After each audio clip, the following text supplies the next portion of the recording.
मुस्कुराने की वजह तुम हो, गुनगुनाने की वजह तुम हो, जिया जाए न जाए न जाए ना और पिया रे, जिया जाए न जाए न जाए ना और पिया रे। और लम्हे तू कहीं मत जा, हो सके तो उम्र भर थम जा,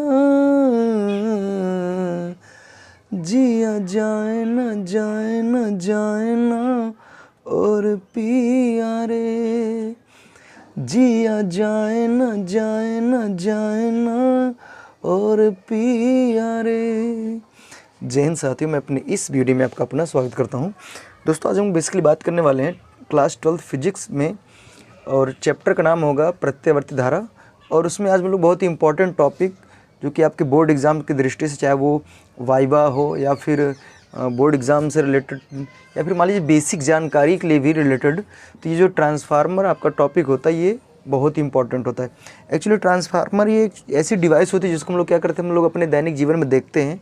तो उसमें उसका क्या काम होता है, उसका क्या रोल होता है, क्यों उसको लगाया जाता है, क्या कुछ होता है, तो इस वीडियो के माध्यम से सारा कुछ हम लोग डिस्कस करेंगे। तो ये बेसिकली आपके बोर्ड एग्ज़ाम की दृष्टि से भी महत्वपूर्ण रहेगा। प्लस अगर आप अपने जो आपका वाइबा होगा, जो प्रैक्टिकल होगा, उसमें जो एग्जामिनर आपके आएंगे, उसमें जो चार्ट पेपर में आप जो बनाएंगे, तो ज़्यादातर लोग क्या होता है कि ज़्यादातर 90% बच्चे ट्रांसफार्मर को ही बनाते हैं।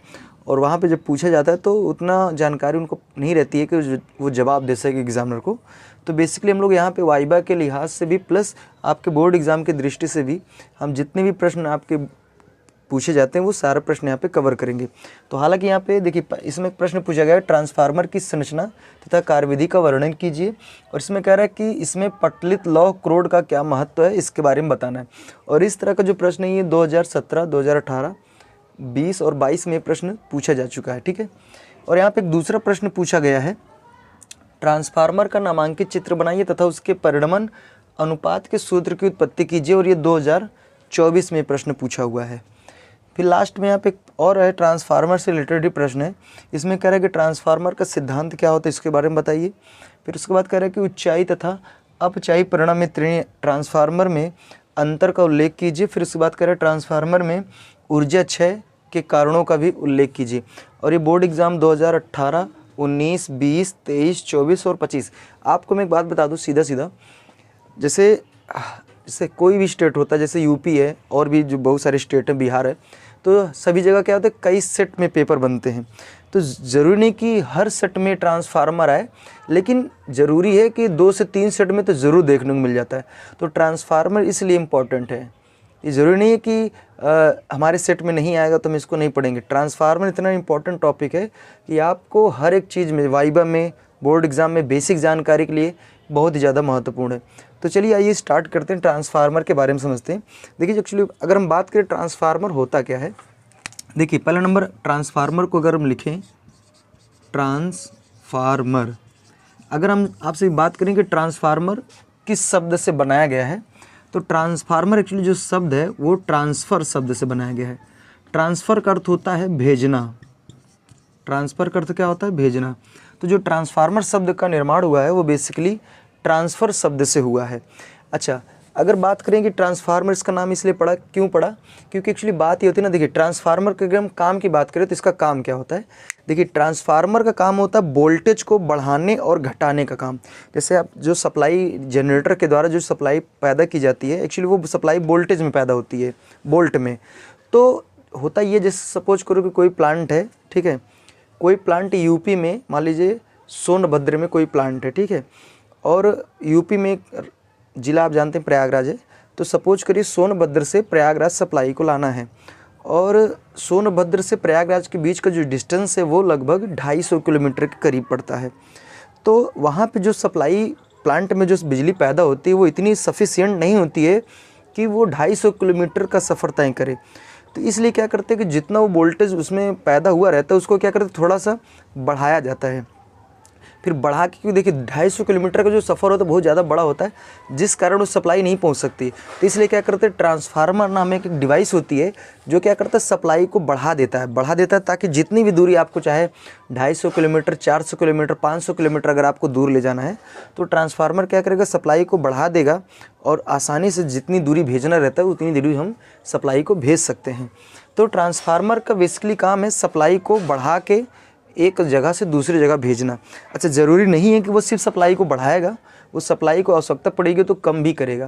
तो इसलिए ट्रांसफार्मर दो प्रकार के होते हैं, एक होता है ऊंचाई परिणामित्र और एक होता है अपचाई परिणामित्र। हालांकि इसको हम बाद में समझेंगे ये होता क्या है। तो चलिए स्टार्ट करते। देखिए ट्रांसफार्मर में अगर हम बात करें कि ट्रांसफार्मर किस शब्द से बना है, तो ट्रांसफार्मर ट्रांसफर शब्द से बना है जिसका अर्थ क्या होता है, भेजना होता है। ठीक है। अच्छा, अगर हम कहें ट्रांसफार्मर को हिंदी में क्या कहते हैं, अगर इसकी हिंदी की बात करें,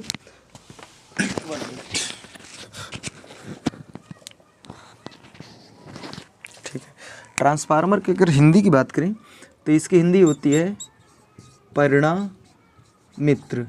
ये ट्रांसफार्मर की क्या है, हिंदी। एक्चुअली ये होता क्या, ज़्यादातर वाइवा वगैरह में जैसे बहुत सारे ऐसे बच्चे होते हैं जिनको ट्रांसफार्मर की हिंदी नहीं पता होती और एग्जामिनर उसकी हिंदी ही पूछ लेता है।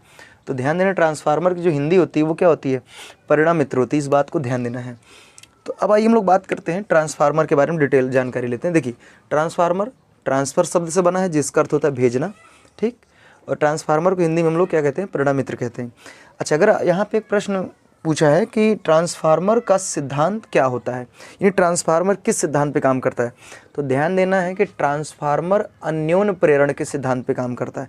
अन्योन्य प्रेरण क्या है, अन्योन्य प्रेरण का मतलब ये होता है कि जैसे दो कुंडली होती है और अगर किसी एक कुंडली में हम सप्लाई देते हैं और किसी दूसरी कुंडली में अगर हम सप्लाई लेते हैं तो बेसिकली इसी घटना, ऐसी क्रिया को हम लोग अन्योन्य प्रेरण के नाम से जानते हैं, अन्योन्य प्रेरण बोलते हैं। ठीक है। तो जो ट्रांसफार्मर होता है वो अन्योन्य प्रेरण के सिद्धांत पे काम करता है। इसमें एक्चुअली होता ये है, जैसा कि यहाँ पे चित्र मैंने बना रखा है, ये ट्रांसफार्मर की क्या है, कोर है और इसमें दो कुंडली, ये जो इधर साइड है ये आपकी प्राथमिक कुंडली है, पीसी यानी प्राइमरी कॉइल, और इधर जो है ये सेकेंडरी कुंडली है यानी द्वितीयक कुंडली या सेकेंडरी कॉइल जिसको आप कह सकते हैं। अच्छा, एक मिनट, यहाँ पे एक बात बता दूं, प्राथमिक कुंडली किसे कहते हैं, द्वितीयक कुंडली किसे कहते हैं। तो एक बात ध्यान में रखना है कि जिस कुंडली में एसी सप्लाई नहीं, जिधर सप्लाई दी जाती है, जिस भी कुंडली, जरूरी नहीं कि इधर ही देना है, इधर भी आप दे सकते हैं। ठीक है। तो जिस कुंडली में एसी सप्लाई दी जाती है वो कुंडली आपकी प्राथमिक यानी प्राइमरी कॉइल यानी प्राथमिक कुंडली होती है। और जिस कुंडली में लोड को जोड़ा जाता है, इस बात को ध्यान देना है। एक्चुअली बच्चे अक्सर कंफ्यूज रहते हैं, उनको ये लगता है कि प्राइमरी साइड हमेशा इधर होगा, सेकेंडरी साइड हमेशा इधर होगा। बिल्कुल ज़रूरी नहीं है, प्राइमरी साइड इधर भी बन सकता है, सेकेंडरी साइड इधर भी बन सकता है। क्यों? क्योंकि डिपेंड करता है कि आप किस कुंडली में सप्लाई जोड़ रहे हैं। जिस कुंडली में आप सप्लाई जोड़ते हैं वो एसी, वो प्राइमरी साइड होता है, और जिधर हम लोग लोड जोड़ते हैं यानी जिधर से हम सप्लाई प्राप्त करते हैं उसको हम लोग सेकेंडरी साइड बोलते हैं। अच्छा, एक मिनट, इसको हम लोग इनपुट साइड भी बोलते हैं। प्राथमिक यानी कुंडली को हम लोग इनपुट साइड यानी निवेशी भी इसको बोलते हैं, और इसको हम लोग निर्गत के नाम से यानी आउटपुट, इसको हम लोग निर्गत भी बोलते हैं। इस बात को आपको ध्यान देना है। तो हम लोग कहाँ पे थे, हाँ देखिए यहाँ पे जिस तरफ आप क्या करेंगे, ट्रांसफार्मर बेसिकली दो कुंडली होते हैं, एक प्राथमिक कुंडली, द्वितीय कुंडली। जिस तरफ हम लोग जिस कुंडली में एसी सप्लाई को देते हैं वो प्राथमिक कुंडली होती है, और जिधर हम लोग लोड को जोड़ते हैं वो क्या होती है, द्वितीय कुंडली होती है। तो बेसिकली ट्रांसफार्मर में भी दो कुंडली होती है, एक कुंडली में सप्लाई दी जाती है, दूसरे कुंडली से सप्लाई ली जाती है। तो बेसिकली एक कुंडली में सप्लाई देकर किसी दूसरी कुंडली में सप्लाई उत्पन्न करना ही, यही क्रिया क्या कहलाती है, अन्योन्य प्रेरण कहलाती है। और ट्रांसफार्मर में यही होता है। ट्रांसफार्मर में क्या होता है, एक कुंडली में सप्लाई देकर दूसरी कुंडली से लिया जाता है सप्लाई को, इसीलिए ट्रांसफार्मर अन्योन्य प्रेरण के सिद्धांत पे काम करता है। तो उम्मीद करूँगा हमारी बात यहाँ तक आपको समझ में आ गई होगी। तो ट्रांसफार्मर का सिद्धांत क्या है, ट्रांसफार्मर जो है बेसिकली ये अन्योन्य प्रेरण के सिद्धांत पे काम करता है। और इसमें अगर आप थोड़ा लिखना चाहें तो आप और भी लिख सकते हैं कि अन्योन्य प्रेरण का मतलब ये होता है कि जब हम किसी एक कुंडली में सप्लाई देकर किसी दूसरी कुंडली में सप्लाई उत्पन्न करते हैं तो इसी घटना को बेसिकली अन्योन्य प्रेरण बोलते हैं। अब आइए हम लोग बात करेंगे यहाँ पे ट्रांसफार्मर के संरचना वगैरह के बारे में। इसमें लिखा ट्रांसफार्मर की रचना तथा कार्यविधि का वर्णन कीजिए और इसमें पटलित क्रोड का क्या महत्व है इसके बारे में बताइए।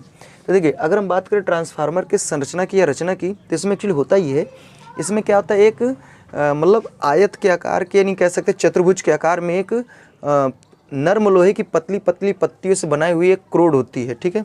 और ये मैं आपको बता दूं, जो पतली पतली पत्तियां होती हैं वो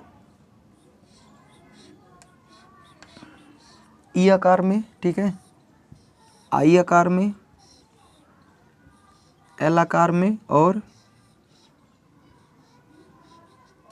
यू आकार में, ठीक है। यहाँ पे जो नर्म लोहे की पतली पतली पत्तियाँ होती हैं वो बेसिकली क्या होती हैं, ई आकार, E type, I type, L type, U type, ठीक है। इतने आकार में क्या होती हैं, पत्तियाँ होती हैं। तो एल यू आई, ठीक, चलिए बहुत इतनी 4 ही टाइप होता है। तो देखिए E type, L type, U type और आई टाइप, इन तरह की पत्तियाँ आती, पतली पतली पत्तियाँ होती हैं। और इन्हीं से क्या किया जाता है, इनको आपस में जोड़ के, जैसे सपोज करो ये जो इस तरीके, ये जो कोर मैंने बना रखा है ये इस तरीके से, तो इसको बनाने के लिए आप क्या, एक यू टाइप ले लीजिए और एक आई टाइप, इनको मिला दीजिए। जैसे ये एक यू टाइप है और आई टाइप इसमें रख दीजिए, तो इस तरीके से आपको ये संरचना प्राप्त हो जाएगी। या फिर हम दो क्या करें, दो, जैसे एक एल टाइप ये है और एक इसका उल्टा कर दीजिए इधर एल टाइप, तो इस तरीके से ले लेंगे ना, तो इस तरीके का आपको संरचना मिल जाएगी। तो इसमें संरचना में आप ये बोलेंगे कि ट्रांसफार्मर में क्या होता है कि नर्म लोहे की पतली पतली पत्तियों से एक आयत के आकार में या फिर कह सकते हैं चतुर्भुज के आकार में क्रोड बनाई जाती है। और उन्हीं क्रोडों में क्या किया जाता है कि दो कुंडलियों, उसमें 2 कुंडली बनाई जाती है, यानी एक प्राथमिक कुंडली होती है और एक द्वितीय कुंडली होती है। और इसमें क्या होता है कि एक कुंडली में इसमें एसी सप्लाई को जोड़ा जाता है, जिसको हम लोग प्राथमिक कुंडली बोलते हैं। और दूसरी कुंडली में हम लोग लोड को जोड़ते हैं, मतलब दूसरी कुंडली जो होती है उसमें लोड को जोड़ते हैं, और इससे हम लोग द्वितीय कुंडली के नाम से जानते हैं। तो संरचना में आपको इतना बोलना है, ठीक है। अब उसके बाद इसमें अगर हम बात करें कार्यविधि कैसे होता है, इसमें काम कैसे होता है, इसमें मतलब अगर इधर हम सप्लाई देते हैं तो इधर सप्लाई हमको मिलेगा कैसे, इसको आइए समझते हैं। देखिए ध्यान से, जैसे मान लीजिए इधर हम क्या करते हैं, एसी सप्लाई देते हैं, ध्यान से समझना मेरी बात। एसी सप्लाई कुछ इस तरीके से गति करती है। तो जब मान लीजिए ये जो एसी सप्लाई है धनात्मक जब अर्धचक्र लेगी, तो इधर से सपोज करो ये प्लस बन जाएगी, इधर माइनस बन जाएगा, करंट इधर से जाएगी और करंट ऐसे गति करते हुए इधर से रिटर्न होकर वापस आएगी। और आप लोगों ने, एक वैज्ञानिक है जिनका नाम है ओस्टर्ड, उन्होंने एक बात बताई थी। उन्होंने ये कहा था कि जब किसी तार के अंदर धारा प्रवाह होता है तो उसके चारों तरफ क्या होता है, चुंबकीय क्षेत्र पैदा होता है। तो जब इसके अंदर करंट यानी सप्लाई चलेगी तो इसके अंदर क्या होगा, चुंबकीय क्षेत्र पैदा होगा। तो मान लेते हैं इसका इधर उत्तरी ध्रुव होगा, इधर इसका दक्षिणी ध्रुव होगा, और यहाँ से क्या होंगी, चुंबकीय बल रेखाएं निकल कर ये इधर आएंगी। मतलब इधर देखिए कुछ तो डायरेक्ट ऐसे चली जाएंगी नॉर्थ से टू साउथ, और कुछ इधर से होके आएंगी इस कुंडली को कट करते हुए फिर यहाँ पे आएंगी। तो ये ऐसा काम तब होगा जब ये एसी सप्लाई क्या होगी, धनात्मक अर्धचक्र लेगी, ठीक है।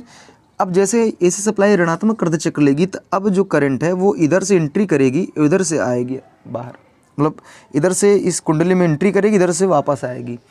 तो अब जो होगा, जब इधर से इधर जब करंट इधर से जाएगी तो इधर मान लीजिए नॉर्थ बन जाएगा, इधर क्या बन जाएगा, साउथ बन जाएगा। और इस सप्लाई, अब जो चुंबकीय बल रेखाएं हैं कुछ तो डायरेक्ट मान लीजिए इधर चली जाएंगी और कुछ ऐसे होके आएंगी। तो इसमें फिर जब धनात्मक अर्धचक्र होगा तो फिर चुंबकीय बल रेखाएं इधर से आएंगी, इधर आएंगी, और जब ऋणात्मक अर्धचक्र लेगा तो फिर इधर से इधर जाएंगी। तो मतलब ये क्या होगा, बार बार ऐसे प्रोसेस होता रहेगा। जब जब ये धनात्मक ऋणात्मक धनात्मक ऋणात्मक अर्धचक्र लेता रहेगा तब तक ये चुंबकीय बल रेखाएं जो होंगी बार बार क्या होंगी, परिवर्तित होती रहेंगी। तो एक वैज्ञानिक को आपको फिर से याद रखना, उस वैज्ञानिक का नाम है माइकल फैराडे। उन्होंने ये कहा था कि अगर मान लीजिए कोई कुंडली किसी परिवर्तनीय चुंबकीय क्षेत्र में रखा है, मतलब ऐसे चुंबकीय क्षेत्र में रखा है जो क्या करे, अपने मान को या फिर अपनी दिशा को बार बार बदल रहा है, तो उस कुंडली में क्या होगा, एक विद्युत वाहक बल पैदा हो जाएगा। अर्थात उसके अंदर एक ऐसा बल पैदा हो जाएगा जो क्या करेगा, उसके अंदर विद्युत का वहन अर्थात बिजली को ले जाने के लिए उसके अंदर एक ताकत आ जाएगी। उसी ताकत को बेसिकली हम लोग विद्युत वाहक बल के नाम से जानते हैं। तो जब यहाँ पे बार बार क्या होगा, चुंबकीय बल रेखाओं में बार बार परिवर्तन होगा, तो जिस कारण ये द्वितीय कुंडली क्या होगी, इसी परिवर्तनीय चुंबकीय क्षेत्र में, परिवर्तनीय चुंबकीय क्षेत्र के संपर्क में आने की वजह से इसमें क्या होगा, एक विद्युत वाहक बल पैदा हो जाएगा। अर्थात हमने क्या किया, इधर सप्लाई दिया, प्राथमिक साइड में सप्लाई दिया और हमको सेकेंडरी साइड में सप्लाई मिल गई। तो यही होता है ट्रांसफार्मर की कार्यविधि। तो उम्मीद करूंगा कार्यविधि आपको समझ में आ गई होगी। तो इसमें कैसे बोलना है, इसमें आप बोलेंगे जब एसी सप्लाई को, जब प्राथमिक कुंडली में एसी सप्लाई को जोड़ा जाता है तो धनात्मक अर्धचक्र में, जैसे यहाँ पे आप नामकरण कर सकते हैं, चलिए यहाँ पे मैंने ए मान लिया, यहाँ पे बी कर दिया, तो आप कहेंगे कि जब मान लीजिए एसी सप्लाई धनात्मक अर्धचक्र लेती है तब सिरा ए पर तब करंट जो होती है, विद्युत धारा जो होती है, सिरे ए से प्रवेश करती है और बी से, मान लीजिए यहाँ पे बी है, इधर से बाहर निकलती है, जिस कारण इधर क्या होता है, सिरा ए पर उत्तरी ध्रुव बनता है जबकि सिरा बी पर दक्षिणी ध्रुव बनता है, और चुंबकीय बल रेखाएं द्वितीय मतलब कोर से होते हुए द्वितीय कुंडली से संपर्कित होती हैं। जब प्रत्यावर्त धारा ऋणात्मक अर्ध चक्र लेता है तब जो सिरा बी है इधर से धारा का प्रवेश होता है और सिरा ए से धारा बाहर आती है, जिस कारण सिरा बी पर उत्तरी ध्रुव बनता है और सिरा ए पर दक्षिणी ध्रुव बनता है, जिस कारण कोर से होते चुंबकीय बल रेखाएं द्वितीय कुंडली को संपर्कित करती हैं और बार बार ऐसी क्रिया होती रहती है, जिस कारण बार बार चुंबकीय बल रेखाओं में परिवर्तन होता रहता है, और बार बार चुंबकीय बल रेखाओं में परिवर्तन होने की वजह से फैराडे के नियमानुसार द्वितीय कुंडली में क्या होगा, एक विद्युत वाहक बल पैदा हो जाएगा। तो ये कार्यविधि में आपको इसमें बताना है। उम्मीद करूँगा संरचना और कार्यविधि, साथ ही साथ सिद्धांत और ट्रांसफार्मर की परिभाषा भी आपको समझ में आ गई होगी।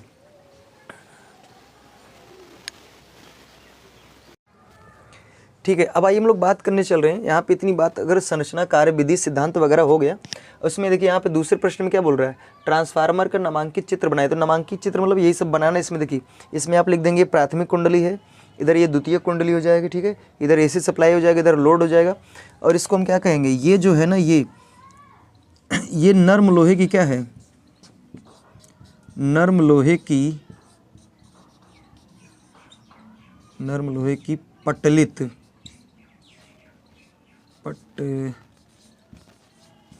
क्रोड है। देखिए पटलित का मतलब ये होता है कि इसमें क्या होता है, नर्म लोहे की मतलब पतली पतली पत्तियाँ होती हैं और एक के ऊपर एक रख के इसको कुछ इतना मोटा बनाया जाता है, तो इसलिए इसी को बेसिकली हम लोग पटलित बोलते हैं। ठीक ना, चलिए ठीक है भाई, हम लोग बात करने चल रहे हैं। अभी इसको परिणाम अनुपात वगैरह को बाद में देखेंगे। अब हम लोग बात करने चल रहे हैं कि जो ट्रांसफार्मर कितने प्रकार के होते हैं। देखिए ट्रांसफार्मर दो प्रकार के होते हैं। पहले नंबर ट्रांसफार्मर की परिभाषा एक बार फिर सुनिए। ट्रांसफार्मर का काम क्या होता है कि ट्रांसफार्मर एक स्थैतिक युक्ति है। एक बात और ध्यान देना है, ट्रांसफार्मर क्या एक स्थैतिक युक्ति है। स्थैतिक युक्ति का मतलब इसमें कोई भी पार्ट क्या होता है, गति नहीं करता। इस बात को ध्यान देना, हालांकि इसको मुझे पहले बताना चाहिए था, खैर कोई नहीं, अभी जान लीजिए। देखिए ट्रांसफार्मर क्या है, एक स्थैतिक युक्ति होती है, अर्थात ये ऐसी डिवाइस होती है जिसका कोई भी भाग घूमता नहीं। जैसे जनरेटर होता है, मोटर होता है, उसके कुछ भाग क्या होते हैं, गति करते हैं, जबकि ट्रांसफार्मर का कोई भाग गति नहीं करता है। तो ट्रांसफार्मर एक स्थैतिक युक्ति है जो क्या करता है, जो निम्न वोल्टता को उच्च वोल्टता में और उच्च वोल्टता को निम्न वोल्टता में रूपांतरण करने का ये कार्य करता है। उसी को बेसिकली हम लोग ट्रांसफार्मर कहते हैं। अब ट्रांसफार्मर दो तरह के होते हैं, एक होता है ऊंचाई ट्रांसफार्मर और एक होता है अपचाई ट्रांसफार्मर। देखिए जो ऊंचाई ट्रांसफार्मर होता है इसको इंग्लिश में स्टेप अप बोलते हैं, स्टेप अप ट्रांसफार्मर, और अपचाई जो ट्रांसफार्मर होता है इसको बोलते हैं स्टेप डाउन ट्रांसफार्मर। तो देखिए ट्रांसफार्मर का काम है वोल्टेज को बढ़ाने का भी और घटाने का भी। तो ध्यान से सुनना मेरी बात, जो ट्रांसफार्मर क्या करेगा, वोल्टेज को बढ़ाएगा, अर्थात जो ट्रांसफार्मर निम्न वोल्टेज को उच्च वोल्टेज में यानी low voltage to high voltage transfer करेगा, उसे हम लोग कहते हैं ऊंचाई ट्रांसफार्मर यानी स्टेप अप ट्रांसफार्मर। और ऐसा ट्रांसफार्मर, ऐसा प्रणमित्र जो क्या करेगा, high voltage to low voltage यानी उच्च वोल्टता को निम्न वोल्टता में रूपांतरण करेगा, परिवर्तित करेगा, उसे हम लोग बेसिकली अपचाई प्रणमित्र या फिर स्टेप डाउन ट्रांसफार्मर बोलते हैं। तो उम्मीद करूँगा ये आपको समझ में आ गया होगा। तो हालांकि मैंने यहाँ पे चित्र भी बना रखा है। देखिए ये जो मैंने चित्र बनाया ये ऊंचाई प्रणमित्र का है और ये जो चित्र है वो अपचाई प्रणमित्र का है। एक बात आपको ये ध्यान देना है कि जैसे देखिए ऊंचाई जो प्रणमित्र यानी स्टेप अप जो ट्रांसफार्मर होता है वो लो वोल्टेज को क्या करेगा, हाई वोल्टेज में ट्रांसफ़र करेगा। तो एक बात ध्यान देना कि जो स्टेप अप ट्रांसफार्मर होता है इसमें क्या होता है कि प्राइमरी पीसी मतलब प्राइमरी कॉइल, एससी मतलब सेकेंडरी कॉइल। तो ध्यान देना जो स्टेप अप ट्रांसफार्मर होता है इसमें क्या होता है, प्राइमरी साइड का जो कॉइल है इसमें जो नंबर ऑफ टर्न होते हैं, फेरों की जो संख्या होती है वो क्या होती है, कम होती है स्टेप अप ट्रांसफार्मर में, और द्वितीय कुंडली में फेरों की संख्या ज़्यादा होती है। ठीक है, तभी तो देखिए इसमें एक्चुअली डिपेंड ये करता है कि जितना ज़्यादा फेरा होगा वोल्टेज उतना ज़्यादा होगा उधर। तो अगर फेरों की संख्या कम होगी तो वोल्टेज कम होगा, फेरों की संख्या ज़्यादा होगी तो वोल्टेज ज़्यादा होगा। तो स्टेप अप ट्रांसफार्मर में क्या होता है कि प्राइमरी साइड वोल्टेज फेरों की संख्या कम और द्वितीय साइड फेरों की संख्या ज़्यादा, और इधर प्राइमरी साइड वोल्टेज कम होता है तो सेकेंडरी साइड वोल्टेज ज़्यादा होता है। जबकि स्टेप डाउन ट्रांसफार्मर की बात करें तो इसमें क्या होता है कि जो प्राइमरी साइड होता है यानी प्राथमिक कॉइल, इधर फेरों की संख्या ज़्यादा होती है यानी वोल्टेज ज़्यादा होता है, और सेकेंडरी साइड जो होता है इधर फेरों की संख्या कम अर्थात इधर वोल्टेज कम होता है। तो इस बात को, इतनी बात को आपको ध्यान देना है।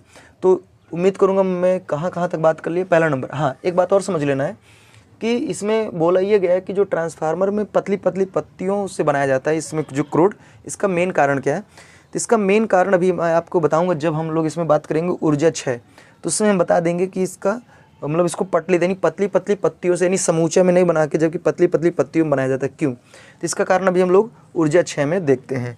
अच्छा, अब देख लेते एक बार जल्दी से, और क्या कोई छूटा तो नहीं है? जैसे देखिए, ट्रांसफार्मर की रचना कार्यविधि हो गई, इसका पटलित क्यों किया जाता है इसको बताएंगे अभी हम। नामांकन चित्र बनाइए और उसके परिणमन अनुपात। चलिए परिणमन अनुपात को देख लेते हैं पहले। उसके बाद यहाँ पे ट्रांसफार्मर का सिद्धांत क्या है इसको मैंने बता दिया, स्टेप अप और स्टेप डाउन ट्रांसफार्मर क्या इसके बारे में बता दिया है। अब दो चीज़ बचा है, एक परिणमन अनुपात है और एक ऊर्जा क्षय क्या है। तो पहले हम लोग आइए बात करते हैं परिणमन अनुपात क्या होता है। देखिए परिणमन अनुपात की बात करें तो हम जैसे समझिए, मान लीजिए प्राथमिक कुंडली है, द्वितीय कुंडली है, तो इधर भी क्या है, फेरों की संख्या है, इधर भी फेरों की संख्या है।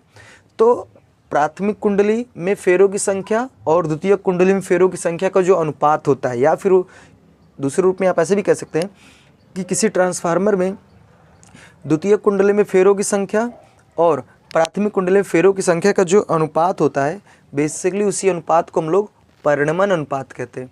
और ध्यान देना, परिणमन अनुपात जो होता है इसको बेसिकली स्मॉल r से प्रदर्शित करते हैं। तो यहाँ से हम इसके सूत्र की बात करें तो r बराबर हम N2/N1, या फिर इसको हम लिख सकते हैं N1/N2, ठीक। तो हम ऐसे भी बोल सकते हैं कि किसी ट्रांसफार्मर में द्वितीय कुंडली में फेरों की संख्या और प्राथमिक कुंडली में फेरों की संख्या का अनुपात परिणमन अनुपात कहलाता है, या फिर किसी ट्रांसफार्मर में प्राथमिक कुंडली में फेरों की संख्या और द्वितीय कुंडली में फेरों की संख्या का जो अनुपात होता है वो भी हम लोग उसको भी हम लोग परिणमन अनुपात के नाम से जानते हैं। अब आइए हम लोग बात करते हैं ट्रांसफार्मर में ऊर्जा क्षय, यानी ट्रांसफार्मर में सीधे सीधे इसमें हानियां पूछ रहा है। और आपको मैं बता दूं, ट्रांसफार्मर में कुछ पूछे चाहे ना पूछे, लेकिन ट्रांसफार्मर में हानियां आजकल बहुत ज़्यादा पूछ रहा है। आपके वाइवा वगैरह में भी ट्रांसफार्मर की हानियां पूछता है, और आपके बोर्ड एग्जाम में भी कहेगा ट्रांसफार्मर की निम्नलिखित 3 हानियों का उल्लेख कीजिए, और ये 2 से 3 नंबर में प्रश्न पूछता है। तो बी अलर्ट, ट्रांसफार्मर की हानियों से जरूर प्रश्न करेगा। तो आइए देखिए, यहाँ पे देख भी ले रहे हैं कि यहाँ पे ऊर्जा क्षय यानी ट्रांसफार्मर में हानियों की बात हो रही, और 18, 19, 20, 23, 24, 25 में प्रश्न आ चुका है। तो इसलिए इम्पॉर्टेंट है, 2026 में भी इसका चांस है कि ट्रांसफार्मर की हानियाँ पूछ सकता है। देखिए ट्रांसफार्मर की अगर हम हानियों की बात करें तो इसमें बहुत सारी हानियाँ होती हैं। तो इसमें जो इम्पोर्टेंट हानि है उन पर हम लोग बात करते हैं। देखिए पहली हानियों की बात करें, इसमें एक होता है ताम्र हानियाँ, एक होता है भंवर धारा हानियाँ, और एक होता है चुंबकीय फ्लक्स क्षरण हानियाँ। चुंबकीय फ्लक्स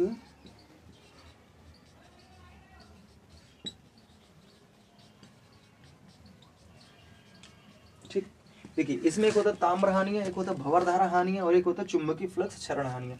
तो आइए इनको लोग समझ लेते हैं। ताम्र हानियाँ, देखिए ताम्र का मतलब होता है ताम यानी कॉपर लॉसेस। कॉपर लॉसेस क्या होता है, देखिए ये ट्रांसफार्मर है, ट्रांसफार्मर में एक्चुअली कुंडली होती है, तो जो कुंडली होती है बेसिकली वो कॉपर की बनाई जाती है।